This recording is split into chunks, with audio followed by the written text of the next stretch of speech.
వచ్చిన ప్రతి ఒక్కరికి నా హృదయపూర్వకమైన వందనాలు తెలియజేస్తూ ఉన్నాను.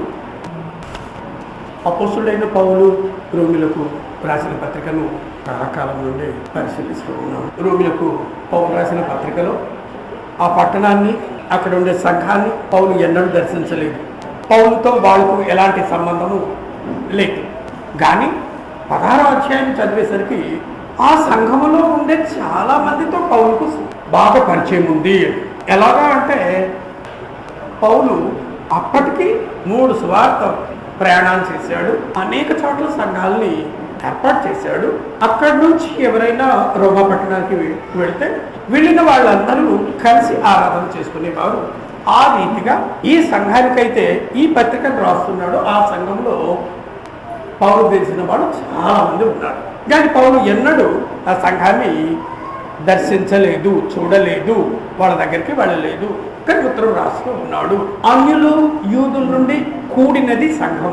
విగ్రహాన్ని పూజించని వారు, అబ్రాహాము సంతానం అని పిలువబడిన వారు, వారిని ఏమంటారు?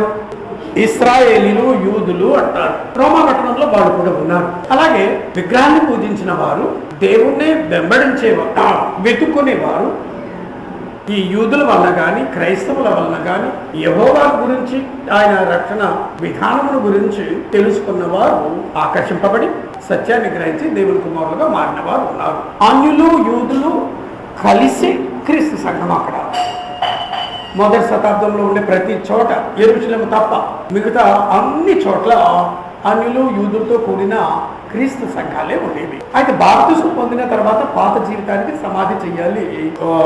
యూదుల నుండి క్రైస్తులైన వారు ఆ పని చేయలేదు, అన్యుల నుండి క్రైస్తులైన వారు ఆ పని చేయలేదు. ఒకరి మీద ఒకరు నేరారోపణ చేసుకుంటూ ఉన్నారు, ఒకరిని ఒకరు తృణీకరిస్తున్నారు, ఒకరిని ఒకరు విమర్శించుకుంటూ ఉన్నారు. అది వాళ్ళ చపల బుద్ధి, బాల్య స్థితినే తెలియపరుస్తుంది. కానీ వాళ్ళ ఆత్మీయంగా ఎదిగిన వ్యక్తులుగా, పరిపక్వత కలిగిన వ్యక్తులుగా కనిపించదు. చెప్పవలసిన హెచ్చరికలన్నీ చెప్పి ఆఖరణ మీరు తెలివైన వాళ్ళు, మీరు జ్ఞానం గలవాళ్ళు, మీరు ఇంకొకరికి బుద్ధి చెప్పే సమర్థత కలిగిన వారు అని చెబుతూ మాట్లాడాడు. 14, 15 అధ్యాయాల్లో ఈ రెండింటిని గురించి ఏమిటి అంటే, యూదులకు మొదటి నుంచి దేవుడు అంటే తెలుసును. అబ్రాహాము దేవుడు, ఇస్సాకు దేవుడు, యాకోబు దేవుడు అని అనేవారు. ఆయన ఆత్మస్వరూపి, సర్వశక్తి గలవాడు, సంపూర్ణుడు అని తెలుసును. ఆయన్ని మాత్రమే ఆరాధిస్తున్నాము అని చెప్పుకునేవారు. వాళ్ళు క్రైస్తులయ్యారు. వాస్తవానికి ఆత్మీయంగా లేక విశ్వాసంలో వారు బలవంతులుగా పిలువబడవచ్చు, వాళ్ళే పిలువబడతారు. అందుకే పౌలు అంటాడు, బలవంతులమైన మనము అన్న పదం, మీరు నేను కలిసి మనం యూదులము అని యూదుల నుండి క్రైస్తులైన వారిని సంబోధిస్తూ మాట్లాడాడు. బలహీనుల దౌర్బల్యమును భరించబద్ధులై ఉన్నాము. బలహీనులు అన్యుల నుండి వచ్చిన క్రైస్తవులు, వాళ్ళకు యెహోవా దేవుని గురించి యూదులకు తెలిసినంతగా తెలియదు. కాబట్టి ఏం చేయాలి? తెలిసిన వాళ్ళు తెలియని వాళ్ళు విషయంలో కొద్దిగా ఓర్పు, సహనము, దీర్ఘశాంతము, జ్ఞానము చూపించి వ్యవహరించాలి. దాని గురించి ఈ పత్రిక అంతట్లో మాట్లాడుతున్నాడు. ఏమని? మీరు నీతిమంతులు అనుకుంటున్నారు, మీరు నీతిమంతులు కారు అనుకుంటున్నారు, ఒకరినొకరు నేరారోపణ చేస్తున్నారు. తామే నీతిమంతులు, ఎదురు వ్యక్తులు నీతిమంతులు కారు అని. ఎవరు నీతిమంతులు కారు, అందరూ పాపులే అని మాట్లాడుతూ ఈ 15వ అధ్యాయంలో ఏమంటాడు అంటే, పరిశుద్ధాత్మ పరిశుద్ధపరుస్తున్నాడు. నువ్వు యూదుల నుండి వచ్చినా సరే, నువ్వు అన్యుల నుండి వచ్చినా సరే, ఎవరినైనా సరే పరిశుద్ధాత్మ ఏం చేస్తాడు? దేవుడేమో నీతిమంతులుగా తీరుస్తూ ఉన్నాడు. అది 3వ అధ్యాయంలో 4వ అధ్యాయంలో చదువుకున్నాం. ఇక్కడేమంటాడంటే, పరిశుద్ధాత్మ మిమ్మల్ని పరిశుద్ధపరుస్తున్నాడు. అంటే లోక సాంగత్యము లేకుండా మీరు కొత్త జీవితం జీవించేటట్లుగా ఆయన పరిశుద్ధాత్మ మిమ్మల్ని ప్రోత్సహిస్తూ ఉన్నాడు, ప్రత్యేకపరుస్తున్నాడు. పరిశుద్ధత అంటే ఎవరు? పరిశుద్ధాత్మ. అన్యుల నుండి క్రైస్తులైన వారిని పరిశుద్ధాత్మ పరిశుద్ధపరుస్తుంటే వారిని మీరు తృణీకరించడము భాగ్యం కాదు, న్యాయం కాదు. మీరు బుద్ధిమంతులు అంటే ఏంటి? అది మంచిది కాదు నాయన అని చెప్తే బుద్ధిమంతులు ఏం చేస్తారు? మానేస్తారు. అది ఆ పని చేయడం మంచిదిరా నీకు అంటే బుద్ధిమంతులు ఏం చేస్తారు? చేస్తారు. Positive way of approach in teaching అంటారు దీన్ని. అంటే సానుకూల వైఖరిని, పద్ధతిని అనుసరించి ఒకరితో వ్యవహరించడం. నువ్వు చేయగలవు, నువ్వు సమర్థుడు. ఏ విషయంలో? నీతి క్రియలు చేసే విషయంలో సమర్థుడు అని 100 సార్లు చెప్తాను కానీ ఒకరికి బుర్రకెక్కదు. నెగటివ్ ఒక్కసారి మాట్లాడితే చాలు, వెంటనే క్యాచ్ చేస్తాడు. మంచి చెడులు తెలివి ఉన్నందువల్ల. ఎవరైనా మనల్ని దూషిస్తే ఎంతకాలం జ్ఞాపకం ఉంటుంది? అభినందిస్తే మనల్ని 100 సార్లు అభినందిస్తేనే కానీ ఓహో అలాగా అనిపించదు. అందుకనే మంచి చెడులు తెలివి మొట్టమొదట మానవుడికి దయచేయలేదు. గనుక పరిశుద్ధపరచును. అన్యజనుల నుండి క్రైస్తులైన వారిని పరిశుద్ధాత్మ వాళ్ళు మీరు ఎలా పొందారు, వాళ్ళు ఎట్లా పొందారు? ఏమైనా చెడ్డ గుణాలు మానేసి వాటి స్థానంలో మీరు మంచి గుణాలు నేర్చుకుని ఉంటే మీరు ఎవరున్నట్టు?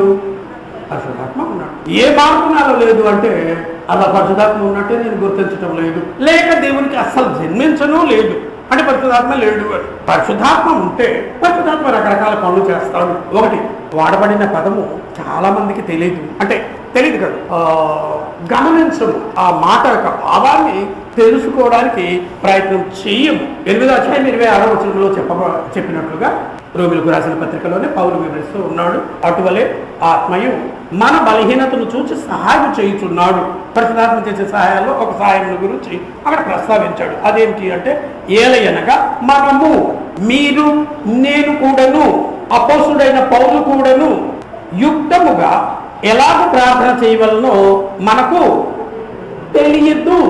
పరిశుద్ధాత్మ మనలో ఉంటే మన భావాలు ఏమిటో, ఆశయాలు ఏమిటో, ఉద్దేశాలు ఏమిటో, ఆలోచనలు ఏమిటో, అవసరాలు ఏమిటో తెలుసుకుని తండ్రి అంగీకరించే విధముగా తండ్రికి మన తరపున ప్రార్థన చేసినప్పుడు విజ్ఞాపనం చేస్తాడు. నీ కుమారుని పరిస్థితి అది, అతని ఆలోచన అది. పరిశుద్ధాత్మ మనలో ఉంటే కాబట్టి సరైన రీతిలో ప్రార్థన చేయడము మనకు తెలియదు అంటాడు అపోస్తుడైన పౌలు. మనకు తెలుసును అనుకుంటామేమో, కొద్దిగా సవరించుకోవాలి. ఏమో నేను చేసిన ప్రార్థనలో దేవునికి నచ్చని మాటలు ఏమైనా పలికానేమో ఆ భావము అందరిలో ఉండాలి. అలాగే ప్రార్థన పరిశుద్ధాత్మ చేసే సహాయంలో పరిశుద్ధాత్మ బలపరుస్తాడు, వాక్యం ద్వారా నడిపిస్తాడు, మనల్ని అర్థం చేసుకొని దేవునికి విజ్ఞాపన చేస్తాడు. నువ్వు దేవుని కుమారుడు అని సాక్ష్యం చెప్తూ ఉంటాడు. పరిశుద్ధాత్మను మనము బాప్తిస్మం పొందినప్పుడు ఒక వరముగా పొందుతాము. అపోస్తుల కార్యములు 2వ అధ్యాయం 38వ వచనంలో మీరు మారు మనసు పొంది, పేతురు అంటూ ఉన్నాడు, పెంతెకొస్తు దినమునాడు మీరు మారు మనసు పొంది పాప క్షమాపణ నిమిత్తము మీలో ప్రతి వారును యేసుక్రీస్తు నామమున బాప్తిస్మం పొందుడి, అప్పుడు మీరు పరిశుద్ధాత్మ అను వరమును పొందుదురు. అవును, పరిశుద్ధాత్మను అప్పుడు పొందాం. దాన్నే నీకు దేవుతో మాట్లాడిన యేసుప్రభు ఏమంటాడంటే నూతన జన్మ అంటాడు. ఒకడు కొత్తగా జన్మించితేనే కానీ అతడు దేవుని రాజ్యంను చూడలేడు. క్రొత్తగా అన్న చోట అంకించి పై నుండి అని దేవునికి జన్మించాలి. నీటి మూలంగా ఆత్మ మూలంగా దేవునికి జన్మిస్తే దేవుని రాజ్యంలో ప్రవేశిస్తాం. 1:12 చెప్పినట్లుగా యోహాను రాసిన సువార్తలోనే యేసుప్రభు సిఫార్సు చేయాలి, ఇతను మీ కుమారుడు, తనెందరూ అంగీకరించరో వారందరికీ దేవుని కుమారుడు అవుటకు ఆయన అధికారమును అనుగ్రహించను అని. మనం పరిశుద్ధపరచబడ్డంలో కూడా అంటే ఆత్మీయంగా ఎదిగే విషయంలో, చెడ్డ గుణాలని స్వభావాన్ని మానుకునే విషయంలో, దేవుని గుణాలని నేర్చుకునే విషయంలో దాన్నే ఆత్మీయ పెరుగుదల అంటారు. పరిశుద్ధాత్మ చురుకైన పాత్రను పోషిస్తూ ఉన్నాడు. రోమపట్టణంలో ఉండే సంఘంలో ఉండే యూదుల్లో నుండి వచ్చిన క్రైస్తవుల్ని హెచ్చరిస్తూ ఉద్దేశించి మాట్లాడుతూ ఏమంటారు అంటే, పరిశుద్ధాత్మ వాళ్ళను పరిశుద్ధపరిచాడయ్యా, మీరు వాళ్ళని ధృవీకరిస్తే మీకు విషయాలు అర్థం కాలేదు అని. 15వ అధ్యాయము 14వ వచనంలో నా సహోదరులారా మీరు కేవలం మంచివాడు, మీరు ఎలాంటి వాడు, పాజిటివ్ వే ఆఫ్ అప్రోచ్ అంటారు దాన్ని టీచింగ్ మెథడ్లో. అంటే నువ్వు చెడ్డవాడు అంటే ఒక్కడు మన మాట వినడానికి ఇష్టపడడు. నువ్వు మంచివాడు అంటే పిల్లలు సైతము మాట వినడానికి ఇష్టపడతారు. మీరు కేవలం మంచివారును సమస్త జ్ఞాన సంపూర్ణులను ఒకరికి ఒకరు బుద్ధి చెప్ప సమర్థులనై ఉన్నారని నా మట్టుకు నేను మిమ్మల్ని గూర్చి రూఢిగా నమ్ముతున్నాను. సమస్త జ్ఞాన సంపూర్ణులు ఒకరికి ఒకరు ఏం చేయగలరు, బుద్ధి చెప్ప సమర్థులు. కాబట్టి ఈ విషయాన్ని ఒకసారి ఆలోచించండి. మీరు ఇంతవరకు వాటిని ఆలోచించలేదు అని నేను అనుకుంటూ ఉన్నాను. నాకు వచ్చిన సమాచారాన్ని బట్టి అదేమిటి అంటే తన గురించి మాట్లాడుతూ ఉన్నాడు. ఏమని, ఆయనను అన్యజనులు అను అర్పణ అనేది అన్యజనులు అర్పించేవారు ఎవరై ఉండాలి? ఒకవేళ యూదులు అవుతారా? ఎవరికి అర్పించాలి? దేవునికి అర్పించాలి. అన్యజనులు అనే అర్పణ ఎవరు అర్పిస్తున్నారు అన్నది అసలు ప్రస్తావించలేదు. ఒకవేళ ఆలోచిస్తే యూదులు అయి ఉండాలి, కానీ యూదులకు ఇష్టం లేదు. ఏది అందులో తాము సమానము అంటే ససేమిరా, ప్రాణం పోయిన పర్వాలేదు, మేము అన్యులతో సమానము కాము, వారికంటే మేము ఎక్కువ వారు తక్కువ అనే వైఖరి యూదులు పాకుపోయి ఉండేది. సమరయ స్త్రీ యేసుతో మాట్లాడుతూ, అదేంటి మంచినీళ్ళు అడుగుతున్నావు, దాహానికి మని ఎందుకు అంటే యూదులు సమరయులతో సాంగత్యము చెయ్యరు. మంచి సమరయుని ఉపమానంలో యేసు చెప్పాడు. ఒక యాజకుడు యూదుడు దెబ్బలు తిని పడి ఉన్నా సరే పట్టించుకోలేదు, లేవీయుడు అలాగే చేశాడు. యూదులు ఎవరినైతే ద్వేషిస్తారో, అసహించుకుంటారో, తృణీకరిస్తాడో ఆ సమరయుడు వచ్చి దెబ్బలు తిని పడి ఉన్న యూదునికి ఉపచారము చేశాడు. దేవుడి దృష్టిలో అందరూ సమానులే. అన్యజనులు అను అర్పణ అని ప్రత్యేకంగా పౌలు మాట్లాడుతూ ఉన్నాడు. మీరేమో వారిని తృణీకరిస్తున్నారు, వారిని దేవుడు అర్పణగా భావిస్తూ ఉన్నాడు. అన్యజనులు అను అర్పణ పరిశుద్ధాత్మ వలన పరిశుద్ధపరచబడి, పరిశుద్ధాత్మ ఏం చేశాడు? పరిశుద్ధపరిచాడు. పరిశుద్ధాత్మే పరిశుద్ధపరిస్తే మీరు వారిని తృణీకరించి మీరు అనీతిమంతులు, దుర్మార్గులు అని మీరు తీర్పు చెప్పడం ఏమిటి, మీరు తృణీకరించడం ఏమిటి? అది న్యాయం కాదు. మీ ఆలోచనలు ఒకసారి మార్చుకోవడానికి ప్రయత్నం చేయండి. పరిశుద్ధపరచబడి ప్రీతికరమగున్నట్లు నేను సువార్త విషయమై యాజక ధర్మము జరిగించుచు దేవుని చేత నాకు అనుగ్రహింపబడిన కృపను బట్టి అన్యజనుల నిమిత్తము యేసుక్రీస్తు పరిచారకుడనైతిని. ఇది హేతువు చేసుకుని మీకు జ్ఞాపకము చేయవలనని. అంటే మీకు తెలుసా తెలియదనా? మీకు తెలుసు ఆ విషయము, మీరు పట్టించుకోవటం లేదు, లేకపోతే మార్చిపోయారేమో. కాబట్టి నేను ఏం చేస్తున్నాను, మీకు జ్ఞాపకము చేయవలనని ఉండి ఎక్కువ ధైర్యము కలిగి సంక్షేపంగా మీకు రాయుచున్నాను. ఈ పత్రిక అంతటిని రాయడానికి కారణం అక్కడ చెప్పాడు. అది నా ఉద్దేశం కాదు, ఇంకెవరి ఉద్దేశం కాదు, గ్రంథకర్త యొక్క ఉద్దేశం. ఏమిటది? ఈ పత్రిక రాయడంలో తన ఉద్దేశం ఏమిటో చెప్తూ ఉన్నాడు. యూదుల నుండి క్రైస్తవులైన వారులారా, అన్యుల నుండి క్రైస్తవులైన వారిని మీరు తోటి సోదరులుగా, పాలి భాగస్థులుగా స్వీకరించాలి. ఎవరు తక్కువ కారు, ఎవరిని తృణీకరించవద్దు, మిమ్మల్ని మీరు గొప్పగా ఊహించుకునవద్దు. అందుకే 12వ అధ్యాయంలో మాట్లాడినట్టుగా 3వ వచనంలో తను తాను ఎంచుకునదగిన దానికంటే మనలో ఉండే జబ్బే అది.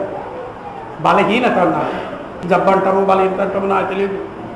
నన్ను ఒక మాట అంటారా, నేను కక్ష తీర్చుకుంటాను, పగ తీర్చుకుంటాను, దెబ్బకు దెబ్బ తీస్తాను అంటే ఎంచుకున్నదగిన దానికంటే నేను ఎక్కువగా. ఆయన మౌని అయి ఉన్నాడు, వదకు తేబడిన గొర్రెపిల్లలాగా ఉన్నాడు, అందరి పాపాన్ని భరించాడు. ఎవరి ఎన్ని మాటలు అన్నా సరే యేసు నోరు మెదపలేదు. మనల్ని మాత్రం ఎవరు ఒక మాట అనకూడదు. నా పిల్లల్ని చిన్నప్పటి నుంచి ఒక్క మాట లేదు, అలాంటి మీరు అంటారా, మీరు చేసుకుంటారా అని పిల్లల తరపున దెబ్బలాడడానికి వచ్చే తల్లిదండ్రులు ఉంటారు, పెద్దవారు ఉంటారు. యేసుప్రభువును పోలి జీవించడము అంటే, యేసుప్రభువును పోలి జీవించడము అంటే ఏమిటి? ఎవరన్నీ అన్నా మాట్లాడకుండా ఉండాలి. ఆయన దూషింపబడి బోధలు దూషింపలేదు, శ్రమ పెట్టబడి బెదిరించలేదు. ఎప్పుడు నాకు వస్తుంది అని పౌరుగా మాట్లాడుతూ ఉన్నాడు. అన్యజనులు దేవుని బిడ్డలుగా మారేటట్లుగా దేవుడు నన్ను నియమించాడు. అది దేవునికి అర్పించే అర్పణ. అన్యజనులు అను అర్పణ. పరిశుద్ధాత్మ వలన పరిశుద్ధపరచబడ్డారు వాళ్ళు. మీరు వారిని తృణీకరించవద్దు. కనుక పౌరుడు దేవుడు అపోస్తలుడుగా నియమించుటలో ఉద్దేశము ఎవరి ఉద్దేశము? దేవుడి ఉద్దేశం ఏమిటి అంటే అన్యజనుల యొద్దకు, విగ్రహాధికుల యొద్దకు, దేవుడు అంటే నమ్మని వారి దగ్గరికి, యెహోవాను నమ్మని వారి దగ్గరికి గరిష్ఠుడు, ప్రవీణుడు, పండితుడు అయిన సౌలును లేక పౌలును దేవుడు ఎన్నుకున్నాడు. గల్తీలు రాసిన పత్రికలో నేను సువార్త అపోస్తలుల దగ్గర నేర్చుకోలేదు, మరి ఎవరు? యేసు నాకు సువార్త బోధించాడు. మొదటి అధ్యాయం 11-12 వచనాల్లో, సహోదరులారా, నేను ప్రకటించిన సువార్త మనుషుని యోచన ప్రకారమైనది కాదని మీకు తెలియజెప్పుచున్నాను. మనుషుని వలన దాన్ని నేను పొందలేదు, నాకెవడనూ దాన్ని బోధింపను లేదు, కానీ యేసుక్రీస్తు బయలుపరచుట వలననే అది నాకు లభించినది. నాకు సువార్త ప్రకటించిన వ్యక్తి ఎవరు? యేసుక్రీస్తు అంటాడు. మొదటి వచనంలో, మనుషుల మూలముగా నైనను, ఏ మనుషుని వలననైనను కాక యేసుక్రీస్తు వలనను, ఆయనను మృతులలో నుండి లేపిన తండ్రి అయిన దేవుని వలనను అపోస్తలుడుగా నియమింపబడిన పౌరులు నేను. మనుషులు ఎవరు నన్ను అపోస్తులుగా నియమించాల, యేసు నియమించాడు. తండ్రి అయిన దేవుడు నన్ను అపోస్తులుగా నియమించాడు. నా అపోస్తలత్వాన్ని ప్రశ్నించే హక్కు, నేను అపోస్తులుని కాను అనే హక్కు ఎవరికి లేదు. ఎందుకంటే మనుషుల దగ్గర నుండి నేను ఏం నేర్చుకోలేదు, మనుషులు నాకు అది బోధించడం లేదు. పౌలును యేసు ప్రభువే దేవుడే నియమించాడు, అపోస్తులుగా నియమించాడు. ఎవరికి అపోస్తులు అంటే అన్యులకు అపోస్తులు అంటాడు. 11వ అధ్యాయం 13వ వచనంలో 14వ వచనంలో అన్యజనులైన మీ కొరకు అపోస్తులుగా నియమించబడిన వాడు అని. అపోస్తుల కార్యంలో 9వ అధ్యాయం 10 నుంచి 16 వచనాలు చదివితే అననీయ యేసు మధ్యన జరిగిన సంఘటనను మనం ఒకసారి జ్ఞాపకం చేసుకోగలిగినట్లయితే ఏముంటుంది అంటే, అననీయాని ప్రభు పిలిచాడు. చిత్తం ప్రభు అంటే అదిగో తిన్నది అనబడిన వీధిలోకి వెళ్ళి సీమోను అనే యూదా అనే వ్యక్తి గురించి వాకప్ చేయి. ఆ ఇంట్లో సౌలు అనే వ్యక్తి ఉన్నాడు, అతని తల మీద నువ్వు చేతులు ఉంచితే అతనికి దృష్టి వస్తుంది, త్వరలో అతను పడిపోయాయి. అననీయ ఏమంటాడంటే, ప్రభువా అతడు యెరూషలేములో నీ నామం నీ శిష్యుల్ని బహుగా బాధ పెట్టాడు, ఇక్కడుండే వాళ్ళని కూడా బాధ పెట్టడానికి వస్తున్నాడు అని విన్నాము. కీడు చేసిన వారికి ఏం జరగకూడదు, మేలు జరగకూడదు. అది అననీయ. రెండోది యేసు ప్రభుకే తెలియదు అనుకుంటూ యేసు ప్రభు తెలియజేస్తూ ఉన్నాడు. ఈ విషయాలన్నీ ఎవరు తెలియదు, యేసు ప్రభు తెలియదు అని. అది తెలియదు యేసు ప్రభు తెలుసును. మరి యేసు ప్రభు ఏమంటాడంటే, కాదు, అసలు అతన్ని ఎన్నుకోవడంలో దేవుని ఉద్దేశము లేక యేసు ప్రభు ఉద్దేశమో ఇద్దరు ఉద్దేశం ఒకటే. కాబట్టి ఏమంటాడు అంటే 15వ వచనంలో, నువ్వు వెళ్ళము అన్యజనుల ఎదుటను రాజుల ఎదుటను ఇశ్రాయేలుల ఎదుటను. 3 వర్గాల ప్రజల గురించి వ్యక్తుల గురించి మాట్లాడాడు. అన్యజనులు, రాజులు, యూదులు, ఇశ్రాయేలీలు ఎదుటను నా నామము భరించుటకు. అంటే ఎంతమంది అతన్ని అన్యులు హింసిస్తారు, రాజులు హింసిస్తారు, యూదులు కూడా ఏం చేస్తారు, హింసిస్తే పౌలు ఏం చేస్తాడు, భరించడం అంటే నిశ్శబ్దంగా ఊరుకోవడమే. గొర్రెపిల్లను వదలు తీసుకొచ్చినప్పుడు అది ఎలాగైతే నిశ్శబ్దంగా ఉంటుందో, భరించడము అంటే యేసు అలాగే భరించాడు. భరించినప్పుడు ఇశ్రాయేలీయుల అన్యజనుల అతను ప్రధాన యాజకులు క్షమించాలి, అన్యజనుల ఎదుటను రాజుల ఎదుటను ఇశ్రాయేలు ఎదుటను నా నామము భరించుటకు ఇతడు నేను ఏర్పరచుకున్న సాధనమై ఉన్నాడు.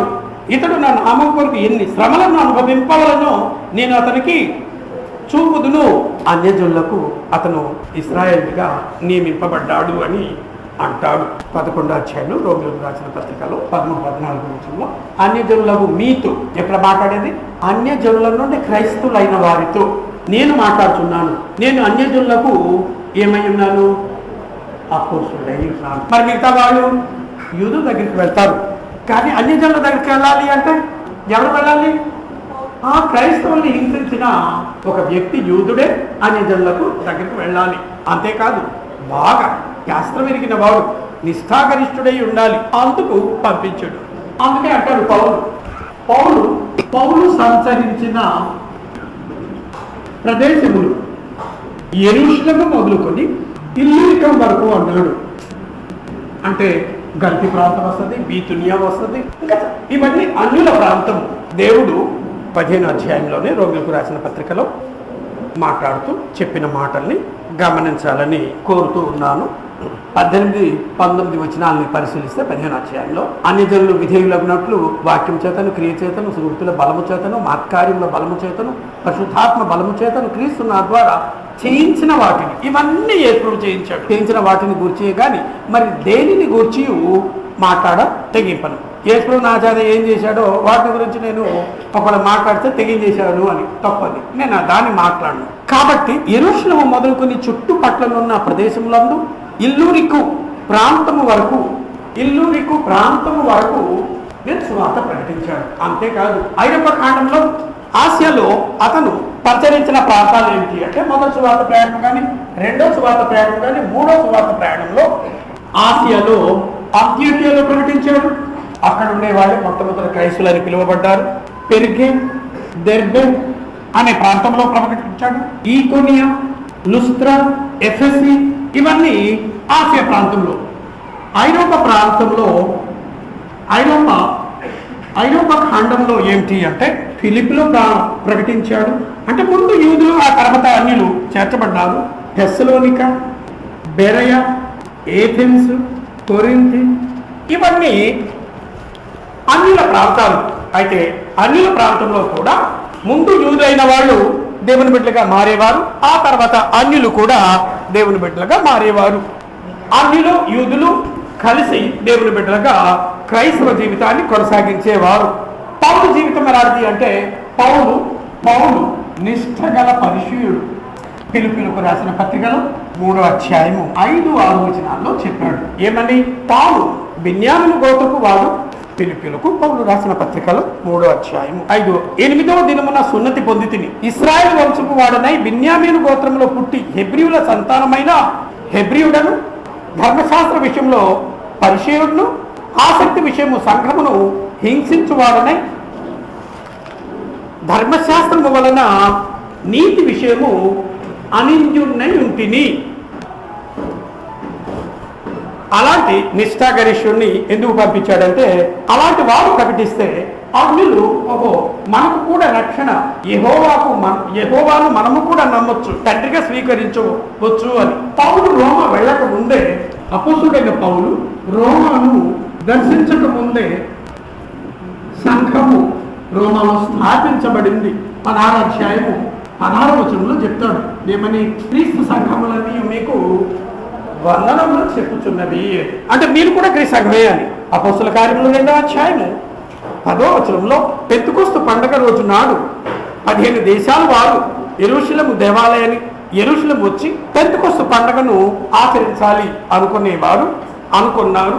5వ వచనంలో 2వ అధ్యాయం 5వ వచనంలో ఆ కాలమున ఆకాశము క్రింద నుండి ప్రతి జనములో నుండి వచ్చిన భక్తి గల యూదులు యెరూషలేములో కాపురం ఉండిరి అని, భక్తి గల వాళ్ళని 10వ వచనంలో, అంటే 9వ వచనం నుండి ఆ దేశం పేర్లు చెప్తూ 10వ వచనంలో కురేనే దగ్గర లిబియా ప్రాంతంలో ఎందుకు కాపురం ఉన్నవారు, రోమా నుండి పరవాసులుగా వచ్చిన వారు యూదులు, యూద మత ప్రవిష్టులు అని. అంటే రోమా నుండి కూడా వచ్చిన యూదులు పెంతెకొస్తు పండగ నాడు వాక్యం విన్నారు. వాక్యం విని బాప్తిసం పొంది కొంత వెళ్ళిపోయి రోమా పట్టణంలో సువార్తను ప్రకటించి అక్కడ సంఘము ఏర్పడినట్లుగా వారు కృషి చేసి ఉంటారు. అందుకే రోగులకు రాసిన పత్రికలో 1వ అధ్యాయం 9-10 వచనాల్లో పౌలు వారిని ఉద్దేశించి అన్న మాటల్ని జాగ్రత్తగా పరిశీలిస్తే, ఇప్పుడు ఎలాగైనాను ఆటంకం లేకుండా మీ యొద్దకు వచ్చేటప్పుడు దేవుని చిత్తం వల్ల నాకు వీలు కలుగునేమో అని. అంటే ఇంతకుముందు ప్రయత్నం చేశాను, కుదరలేదు మీ దగ్గరికి రావడానికి. ఇప్పుడు ఎలాగైనా సరే ఆటంకం లేకుండా మీ దగ్గరికి వస్తానేమో. నా ప్రార్థన యందు ఎల్లప్పుడూ ఆయనను బతిమాలుకొనుచు మిమ్మల్ని కూర్చి ఎడతెగక జ్ఞాపకం చేసుకుంటున్నాను. ఇందుకు ఆయన కుమారుని సువార్త విషయమై నేను నా ఆత్మ యందు సేవించుతున్న దేవుడే నాకు సాక్షి. అలాగే 13వ వచనంలో ఏమంటాడంటే, సహోదరులారా, నేను ఇతరులైన అన్యజనులలో ఫలము పొందినట్లు మీలో కూడా ఫలం ఏదైనాను పొందవల్లని అనేక పర్యాయములు మీ యొద్దకు రాను ఉద్దేశించి తిని, కానీ ఇది మీకు తెలియకుండా నాకు ఇష్టం లేదు. 15వ అధ్యాయం 22వ వచనంలో కూడా ఇదిగో నేను మీ దగ్గరికి ఇప్పుడు ఆటంకం లేకుండా వచ్చి మీ దగ్గర నుండి స్పెయిన్ దేశానికి పంపబడాలి అని అనుకుంటూ ఉన్నాను. 22వ వచనంలో 15వ అధ్యాయం, ఈ హేతువు చేతను మీ యొద్దకు రాకుండా నాకు అనేక పర్యాయములు ఆటంకము కలిగిన, ఇప్పుడైతే నేను ఈ ప్రాంతంలో తిరిగే ఖాళీ ప్రదేశాలు ఏవి లేవు అంటాడు. మరి వాళ్ళ దగ్గరికి రోమా పట్టడానికి వెళ్ళకుండా ఉండడానికి కారణం ఏమంటాడంటే, మీరు క్రైస్తవులు కాకముందు మీరు క్రైస్తవులు అయ్యారు, మీ గురించి నేను వాక్యం చెప్పేంటి ఆ మాట అంటాడు. అదేంటి అంటే, ఇతరులు వేసిన పునాది మీద నేను కట్టాలని అనుకోవటం లేదు. ఎవరైతే వాక్యం వెళ్ళలేదు ఇంతవరకు వాళ్ళ దగ్గరికి వెళ్ళి నేను వాక్యము చెప్పాలి అని అనుకుంటున్నాను. 21వ వచనంలో మాట అంటాడు 15వ అధ్యాయంలో. అదేంటి అంటే, నేనైతే, అది పౌలు స్వభావము, బహుశా శ్రేష్టమైంది అనుకోవచ్చు, మరి ఒకటి పునాది మీద, అంటే ఇంతకు ముందు ఒకడు పునాది వేసాడు, అక్కడ మరి ఒకడు వేసిన పునాది మీద కట్టకుండు నిమిత్తము యెషయా గ్రంథం 52వ అధ్యాయం 15వ వచనంలో ఉండే ప్రవచనాన్ని ఉట్టంకిస్తూ ఆయన గూర్చి సమాచారం ఎవరికి తెలియజేయబడలేదో వారు చూతురనియు వినని వారు గ్రహింతురనియు రాయబడిన ప్రకారం క్రీస్తు నామం మెరుగని చోట్లను సువార్తను ప్రకటింపవల్లని మిక్కిలి ఆశగల వాడినై ఉండి అలాగే ప్రకటించింది. నేను మీ దగ్గరికి రాకపోవడానికి ఒక కారణం ఏమిటి అంటే, నేను బాప్తిసం పొందకుండా మీరు బాప్తిసం పొందారు, నేను క్రైస్తవులు కాకముందు మీరు క్రైస్తవులు అయ్యారు. ఎవరో అక్కడ సువార్త చేశారు, సంఘం ఏర్పడింది. నేను అక్కడికి వెళ్ళి ఒకరు వేసిన పునాది మీద కొట్టాలి అని నేను అనుకోవటం లేదు. మరి అక్కడ ఎక్కడైతే సువార్త ప్రకటించబడలేదో, ఎవరైతే క్రీస్తుని గురించి వినలేదో వాళ్ళ దగ్గరికి వెళ్ళి నేను ఏం చేయాలి? సువార్త ప్రకటించాలి. సువార్తకుని పని అది. రైట్. 15వ అధ్యాయం 20-21 వచనంలో చెప్పాడు. దాన్నే యెషయా గ్రంథంలో ఉండే మాటను ఉటంకిస్తూ రాశాడు. 52వ అధ్యాయం 15వ వచనంలో ఆ మాట చెప్పబడింది. ఇతరులు వేసిన పునాది మీద కట్టకూడదు. కడితే ఏంటుంటుంది? వాళ్ళకి వాక్యం చెప్పి బాప్తిసం ఇచ్చిన వాళ్ళు ప్రతి ఒక్కరిని అర్థం చేసుకుంటాడు. ఎలా చెప్పాలో ఏం చెప్పాలో అన్నది వాక్యం చెప్పి బాప్తిసం ఇచ్చిన వాడికి తెలుస్తుంది, బయట నుండి వచ్చిన వాడికి ఏం తెలియదు. ఒకటి. నెంబర్ 2, అదేంటి అంటే, ఆ పౌలు గారి కంటే ఈయన బాగా వాక్యం చెప్తాడు అని మనుషుల్ని పోల్చుకునేవారు చాలా మంది ఉంటారు.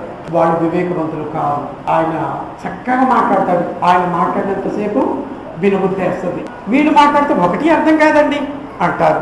మనుషుల యందు అతిశయించి పౌలు వెళ్లకుండా ఉండడానికి కారణాలు చుట్టూ ఉన్నాయి. పౌలు గురించి ఏమంటారంటే, అసలు ప్రసంగాలు బాగలేదు, ఉత్తరాలు అమ్మో బలీయమైనవి, అద్భుతమైన ఉత్తరాలు రాస్తాడు పౌలు.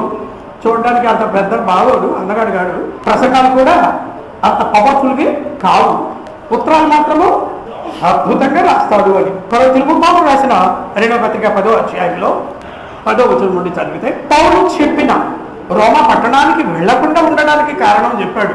ఒకరు వేసిన పునాది మీద నేను ఇల్లు కట్టుకోవాలని అనుకోవడం లేదు, అది సరైన పద్ధతి కాదు. ఎందుకు? వాటికి బాధ్యత ఇచ్చిన వారికి తెలుస్తుంది వాళ్ళ సంగతి, కానీ బయట నుండి వెళ్ళిన నాకేం తెలుస్తుంది?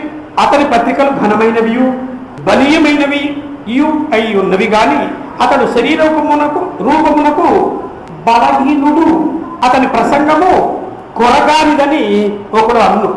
ఎవరు? మనుషుల్ని పోల్చి చూసుకునేవాడు. అతను ప్రసంగం చేస్తే ఎంతసేపు అయినా వినబుద్ధేస్తుంది.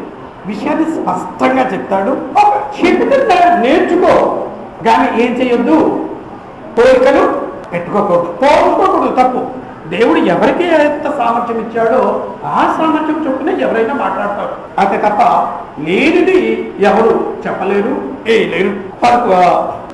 11వ వచనంలో మేము ఎదుట లేనప్పుడు పత్రికల ద్వారా మాటలందు ఎట్టివారమై ఉన్నామో, ఎదుట ఉన్నప్పుడు క్రియయందు అట్టివారమై ఉందుమని అట్లను వారు తలంచుకున్న వాళ్ళని తమ గురించి పౌలు మాట్లాడుతూ 12వ వచనంలో, తమను తామే మెచ్చుకుని కొందరితో జతపరుచుకున్నటకైనను వారితో సరిచూచుటకైనను మేము తెగింపజాలం గాని, వారు మమ్మల్ని వ్యతిరేకించేవారు తమలోనే ఒకరిని బట్టి ఒకరు ఎన్నిక చేసుకుని ఒకరితోనొకరు సరిచూసుకుని చేసుకొనిచున్నందున గ్రహింపు లేక ఉన్నారు. వాళ్ళకి జ్ఞానం లేదు, గ్రహించలేకపోతున్నారు. మనుషుల్ని పోల్చుకున్న వాళ్ళు ఎప్పుడు జ్ఞానం గలవారు కాదు. దేవుడు ఎవరికి ఎంత సామర్థ్యం ఇచ్చాడో, ఎంత జ్ఞానం ఇచ్చాడో దాన్ని బట్టి వాడు మాట్లాడతారు, వ్యవహరిస్తారు అన్నది. పౌలు రోమా పట్టణానికి వెళ్లకుండా ఉండే వ్యవహారం. అసలు విషయం పరిశుద్ధాత్మ ఏం చేస్తాడు? పరిశుద్ధత అవుతున్నాడు. ఇతను పరిశుద్ధుడు కదా, యూదుడు కదా, అన్యుల గురించి ఏమనుకుంటాడు? పౌలు క్రైస్తవుడు కానప్పుడు అన్యులకు దేవుడి స్వాస్థ్యంలో పావతంపులు లేవు, పరలోకానికి ప్రవేశం లేదు, యూదులైన మేము మాత్రమే పరలోకానికి వెళ్తాం అని యూదులకు ఉండే అతిశయం కూడా ఆటోమేటిక్ గా పౌలుకు ఉండి ఉంటుంది. అలాంటి వాడిని దేవుడు ఎన్నుకున్నాడు. నువ్వు వెళ్ళి అన్యులకు చెప్పు. ఏమని చెప్పాలి? మీరు కూడా దేవుని బిడ్డలుగా మారుతారు అని. యేసును చంపడానికి ఒక కారణం ఏంటి అంటే, అన్యులు యూదులు దేవుని రాజ్యంలో సమానులు, దేవుని బిడ్డలు అవుతారు. ఎవరు ఎక్కువ కాదు, ఎవరు తక్కువ కాదు, మీకే దేవుణ్ణి కాను, అందరికీ దేవుణ్ణి. మిమ్మల్ని నేను సృష్టించలేదు, అందరినీ సృష్టించిన వాడిని. ఆయన మంచివారి మీదను చెడ్డవారి మీదను తన సూర్యుని ఉదయింపజేసి నీతిమంతుల మీదను అనీతిమంతుల మీదను తన వర్షమును ఎంతమందిని అందరికీ సమస్తమును అనుగ్రహించిన వాడు, అందరినీ సృష్టించిన వాడు దేవుడు. కానీ యూదుడుగా ఉన్నప్పుడు, పరిశుద్ధుడుగా ఉన్నప్పుడు పౌలు పరిస్థితి ఏమిటి, ఆలోచన ఏమిటి అంటే, యూదులకే దేవుడు, అన్యులకు దేవుడు కాదు. యూదులకే వాగ్దానం, నిరీక్షణ ఏదైనా ఎవరికి లేదు, అన్యులకు లేదు. అలాంటి వాటిని పట్టుకుని మార్చి నువ్వు వెళ్ళి అన్యులకు చెప్పు. ఏమని? మీరు దేవుని బిడ్డలుగా మారగలరు, మీకు వాగ్దానాలు ఉన్నాయి, మీకు నిరీక్షణ ఉంది, పరలోకంలో ప్రవేశం ఉంది, స్వాస్థ్యంలో మీ కూడా పాపంతులు ఉన్నది అని ఎవరు చెప్పాలి? పౌలు చెప్పాలి. అందుకు నన్ను దేవుడు ఎన్నుకున్నాడు. నేనేమో పరుషులకు పరుషుడను, ధర్మశాస్త్రం వల్ల అనిత్యుడిగా జీవించిన వాడను, నా సొంత నీతిని సంపాదించుకున్న వాడిని. నోరు మూసుకోవయ్యా. దేవుని నీతి ఎదుట నీ నీతి మేకతో సమానం. దేవుడు తెలియపరిచాడు, అర్థం చేసుకున్నాడు, వెంటనే దిద్దుకున్నాడు తన జీవితాన్ని. ఇప్పుడు అన్యులకు ప్రకటిస్తున్నాడు. ఆ విషయమే తిరిగి యూదులకు చెప్తున్నాడు. ఈమెని అన్యజనులు అను అర్పణ పరిశుద్ధాత్మ వలన ఏం చేయబడింది? అర్పణ పరిశుద్ధపరచబడింది. దేవుడు పరిశుద్ధపరిస్తే వాళ్ళ అపవిత్రులని, అనీతిమంతులని, దుర్మార్గులని, వాళ్ళకి పరలోకం లేదని అనడానికి దేవుడు నీకు హక్కు ఇచ్చాడా? అధికారం ఇచ్చాడా? ఎవరిచ్చాడు మీకు? తప్పు. వారిని కూడా మీరు చేర్చుకుంటే మీరు సంపూర్ణులు అవుతారు. వారిని మీరు చేర్చుకోకపోతే, గౌరవించకపోతే, సన్మానించకపోతే దేవుడు మీ ప్రార్థన వినడు. ఒకవేళ మీలో పరిశుద్ధాత్మ ఉంటే ఆయన ఒప్పుకోడు, ఉండలేడు. అలా అసూయ, ద్వేషంతో, స్వార్థంతో మీరు ఉండడానికి కృషి చేస్తే పరిశుద్ధాత్మ ఉండలేడు. పరిశుద్ధాత్మను ఏం చేయొద్దన్నాడు? దుఃఖపరచవద్దు, ఆపవద్దు. క్రీస్తు సారూప్యాన్ని సాధించుటకు పరిశుద్ధాత్మ అనుగ్రహింపబడేను. పరిశుద్ధాత్మ ఏం చేస్తాడు? ఎప్పుడు పొందుతాము? బాప్తిస్మంలో ఒకడు పరిశుద్ధాత్మను వరముగా పొందును. ముందే మాట్లాడుతున్నాం. ఏమిటది? అపోస్తుల కార్యములు 2వ అధ్యాయము 38వ వచనము అని చాలా మందికి కంఠస్థం కూడాను. పరిశుద్ధాత్మ ఏం చేస్తాడు? పరిశుద్ధాత్మ చేసే పనులు సహాయం చేస్తాడు. ఇప్పుడే చదువుకున్నాము. ప్రార్థన చేసినప్పుడు రోమిలకు రాసిన పత్రికలోని 8వ అధ్యాయము 36వ వచనంలో 37వ వచనంలో 36, 37వ వచనంలో ప్రార్థన చేసినప్పుడు సహాయం చేస్తాడు. అలాగే దేవుని కుమారులమని సాక్ష్యం చెప్తాడు. అంటే పరిశుద్ధాత్మ నాలో ఉంటే కొన్ని పనులు చేయడానికి పునరాలోచిస్తాను, మానేస్తాను. ఆ రీతిగా నేను దేవుని కుమారుడు, నేను ఇలా మాట్లాడతాను, ఇవన్నీ నేను దేవుని కుమారుడు, ఎందుకు ఇలా ప్రవర్తిస్తున్నాను, ఎందుకు ఇలా ప్రవర్తించాలి, ఎప్పుడు ఆలోచన వస్తుందంటే పరిశుద్ధాత్మ ఏమంటాడు? మనము దేవుని కుమారుడు అని పరిశుద్ధాత్మ తానే మన ఆత్మతో సాక్ష్యం చెప్తూ ఉన్నాడు. విశ్వాసంలో బలహీనలు అయిపోయాలి, బలపరచును. అంతరంగ పురుషుల్ని బలపరుస్తాడు. ఎఫెసీయులకు రాసిన పత్రికలో 3వ అధ్యాయము 14-15 వచనంలో ప్రార్థన చేసినప్పుడు దేవుడు పరిశుద్ధాత్మ ద్వారా బలపరుస్తాడు. అలాగే కాదు, గుర్తింపు. మనము దేవుని కుమారులని మిగతా వాళ్ళు గుర్తించేటట్లుగా ఎఫ్సి పత్రికలోనే 13-14 వచనంలో ముద్ర వేయబడ్డాడు. పొందబోవు స్వాస్థ్యముకు సంచకరువుగా అనుగ్రహించబడ్డాడు. శరీర క్రియల్ని చంపుటకు అని. అంటే ఇంతవరకు అన్యుడిగా లోకంలో ఉన్నప్పుడు నేను ఈ పద్ధతిలో అనుసరించాను, దాన్ని మానేశాను అంటే దాని అర్థము పరిశుద్ధాత్మ నన్ను బలపరిచాడు. చంపడము అంటే ఆ క్రియలు, నేను అబద్ధం చెప్పేవాడిని, అబద్ధం చెప్పడం మానేశాను అంటే పరిశుద్ధాత్మ నన్ను ఏం చేశాడు?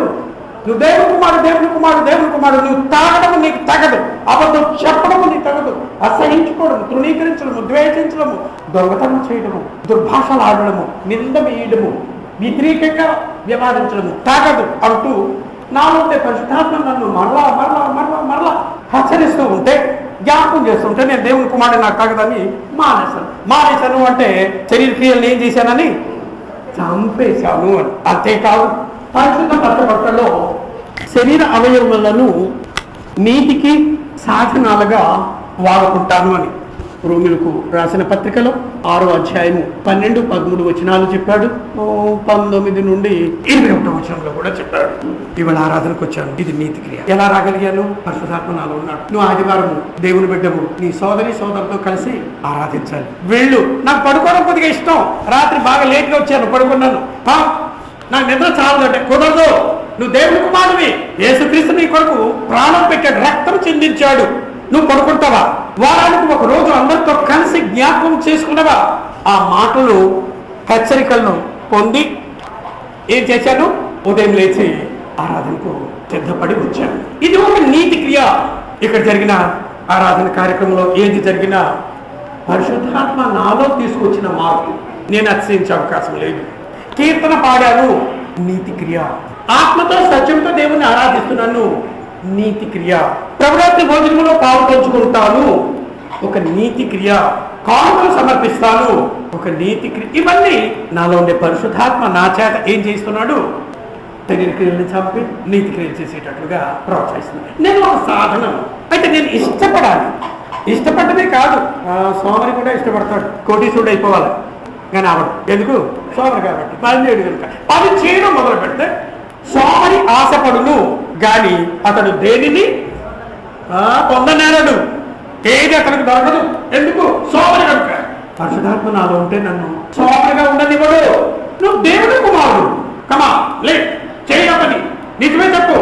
మోసం చేయొద్దు, మోసం చేయొద్దు. నేను చేస్తానంటే మోసం చేయొద్దు. నేను దేవుని కుమారుడు. అన్యాయం చేయొద్దు. నువ్వు దేవుని కుమారుడు. తాగవద్దు, నువ్వు దేవుని కుమారుడు. అబద్ధం చెప్పొద్దు. ఎందుకు? నీ తండ్రి సత్యవంతుడు. నీ తండ్రి సత్యవంతుడు. ఎవరంటారు? నేను అబద్ధం చెప్పాలనుకున్నప్పుడు కానీ చెప్పిన తర్వాత కానీ నాలో బాధ కలిగితే పరిశుద్ధాత్మ సాక్ష్యం చెప్పాడు. ఏమని? నేనెవరని? దేవుని కుమారుడు అని. నేను అబద్ధం చెప్పి కూడా ఏం మాట్లాడుకున్నా. అలాగే అవసరం కొద్దీ ఎవరైనా అబద్ధం చెప్తారు. ఏమంటుంది? వాళ్ళు చెప్పలేదా? బోధించిన ఆయన ఎన్నిసార్లు అబద్ధం చెప్పలేదు, మాట మార్చలేదు. నేను చెప్తే తప్ప అంటే పరిశుద్ధాత్మ నువ్వు నోరు మూసుకో, ఉంటే ఉండు, వెళ్ళిపో, నా ఇష్ట ప్రకారంగా చేస్తాను అని. రోగులకు రాసిన పత్రిక 6వ అధ్యాయం 12-13 వచనాల్లో. కాబట్టి మీ శరీరమందు పాపమును, కాబట్టి శరీర దురాశలకు లోబడినట్లుగా చావునకు లోనైన మీ శరీరమందు పాపమును నీ ఇష్ట ప్రకారంగానే ఏదైనా దొరుకుతుంది. పాపం ఏలడమో నీతి ఏలడమో అన్నది. రెండు ఏలము ఒకటే. ఒక మాట మారిస్తే ఎవరిని ఏలమని అనుమతిస్తున్నావు, ఇష్టపడుతున్నావు, ఆహ్వానిస్తున్నావు. మరియు నీ అవయములను దుర్నీతికి సాధనములుగా పాపమునకు అప్పగించవద్దు. నీ చేతిలో ఉన్నది. నీ నోరు కాదు, నీ మనసు, నీ హృదయం నీ ఆధీనంలో ఉంది. ఒకరిని తిట్టుకోవాలన్నా, పోనీలని క్షమించాలన్నా నీ చేతిలో ఉంది. ఒకరి బలహీనతను ప్రక్కన పెట్టాలన్నా, దాని భూతత్వంలో చూపించాలన్నా ఎవరి చేతిలో ఉంది? నీ చేతిలో ఉంది. మీ అవయములను దుర్నీతికి సాధనములుగా పాపమునకు అప్పగింపకుడి. అప్పగిస్తే వాడు ఏం చేస్తాడు?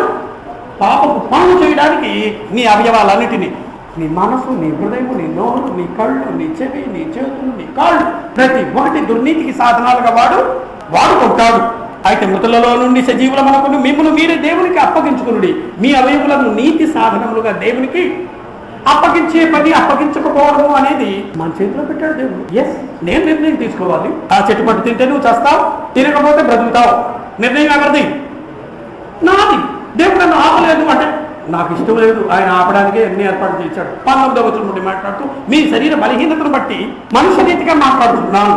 ఏమనగా అక్రమము చేయుటకై అపవిత్రతకును అక్రమమునకును మీ అవయములను దాసులుగా ఎలాగూ ఎవరు అప్పగించారు? నేనే అప్పగించాను. అబద్ధం చెప్పాను, బూతులు ఆడాను, అన్యాయంగా మాట్లాడాను, దుర్మార్గపు పనులు చేశాను, తాగాను, దొంగతనం చేశాను, హింసించాను, బాధ పెట్టాను, తృణీకరించాను. ఇవన్నీ అక్రమమైన పని, దుర్నీతికి సాధనాలుగా నా శరీర అవయవాన్ని నేనే అప్పగించుకున్నాను. ఇప్పుడు దేవుని బిడ్డనయ్యాను, పాపం యొక్క అధికారం నుండి విడుదల పొందాను. అలాగే పరిశుద్ధత కలుగుటకై, అంటే నాలో ఎవరుంటే నేను పరిశుద్ధుడిని అనుకునే అవకాశము. పరిశుద్ధంగా కొరింథీయులకు పౌలు రాసిన మొదటి పత్రిక 1వ అధ్యాయం 1-2 వచనాల్లో యేసుక్రీస్తునందు పరిశుద్ధపరచబడిన వారే పరిశుద్ధులుగా ఉండటకు పిలిచిన దేవుడు అని. మనం పాపులమే, దుర్మార్గులమే. క్రీస్తుని నమ్మిన తర్వాత పరిశుద్ధులుగా చేయబడ్డాము. ఎందుకు చేయబడ్డాం? పరిశుద్ధులుగా జీవించడానికి, పాత జీవితాన్ని కాదు. ఆ మాటే అంటాడు. అలాగే పరిశుద్ధత కలుగుటకై ఇప్పుడు మీ అవయములను నీతికి సాధనాలుగా వినియోగించండి. ఎవరి చేతిలో ఉంది? నా చేతిలో ఉంది. 22వ వచనంలో ఆయనను ఇప్పుడు పాపం నుండి విమోచింపబడి దేవునికి దాసులైనందున పరిశుద్ధత కలుగుతాయే మీకు ఫలము, దాని అంతమే నిత్య జీవము. కాబట్టి సోదరులారా, ఒకసారి ధ్యానిద్దాం, ఆలోచిద్దాం. నాలో ఏమైనా మార్పు వచ్చిందా? ఒక మార్పు వచ్చింది. ఆధారం ఎక్కడికి వస్తున్నాం, సిద్ధపడి వస్తున్నాం. గుడ్. నా ప్రవర్తనలో, స్వభావంలో, ఆలోచన ధోరణి సరళిలో మార్పు వచ్చిందా? ఇతరులతో మాట్లాడే విధానంలో మార్పు వచ్చిందా? పాత పద్ధతేనా? క్రొత్తవి ఏమైనా? క్రొత్తవి అంటే పద్ధతులు మార్చుకుని వేరేది కాదు, దేవుడు అంగీకరించి కోరే పద్ధతి అని. ఏమైనా మార్పు వచ్చిందా? పరిశుద్ధాత్మ సహాయం తీసుకుంటున్నానా, తృణీకరిస్తున్నానా? పరిశుద్ధాత్మ నాలో ఉండి నువ్వు దేవుని కుమారుడు అని హెచ్చరిస్తున్నాడా, హెచ్చరించడం లేదా? ఎప్పుడైనా నా మనస్సాక్షితో ఆరోపణ చేసిందా? దేవుడికి వ్యతిరేకంగా వ్యవహరించినప్పుడు దేవుడికి వ్యతిరేకంగా ఎలా వ్యవహరిస్తాను అంటే నాటి సోదరులు మనుషులకు వ్యతిరేకంగా ఒకసారి పరిశీలించుకోవాలి. అలా పరిశీలించుకొని మన జీవితాన్ని దిద్దుకోవడానికి మనలో ప్రతి ఒక్కరు కృషి చేయాలి. పౌలు ముందు తన గురించి మాట్లాడుకున్నాడు. ఆ లేఖన భాగంలో 14 నుండి 21వ వచనంలో అన్యజనులు అన్న అర్పణను పరిశుద్ధాత్మ వల్ల దేవుడు ఏం చేస్తున్నాడు? పరిశుద్ధాత్మ వలన పరిశుద్ధపరచబడ్డారు. తెస్సలోనికలకు పౌలు రాసిన 2వ పత్రిక 2వ అధ్యాయం 13వ వచనంలో ఆత్మ మిమ్మును పరిశుద్ధపరుస్తున్నాడు. నా శరీరావయవం కాదు, నా మనసు, నా హృదయాన్ని, మనస్సాక్షిని దేవుని చేతికి, పరిశుద్ధాత్మ చేతికి, నీతి చేతికి అప్పచెప్తే మీ ఇష్ట ప్రకారంగా వాడుకోండి. నా మనసును, నా హృదయాన్ని నా ఇష్టం కాదు అనుకుంటూ సమర్పించుకోగలిగిన వ్యక్తులమైతే పరిశుద్ధాత్మ మనలో ప్రతి ఒక్కరిని పరిశుద్ధపరుస్తాడు, చాలా సహాయం చేస్తాడు. బాప్తిస్మంలో పరిశుద్ధాత్మను పొందుతాం. ఎందుకు ఇస్తున్నాడు? క్రీస్తు సారూప్యాన్ని సాధించడానికి.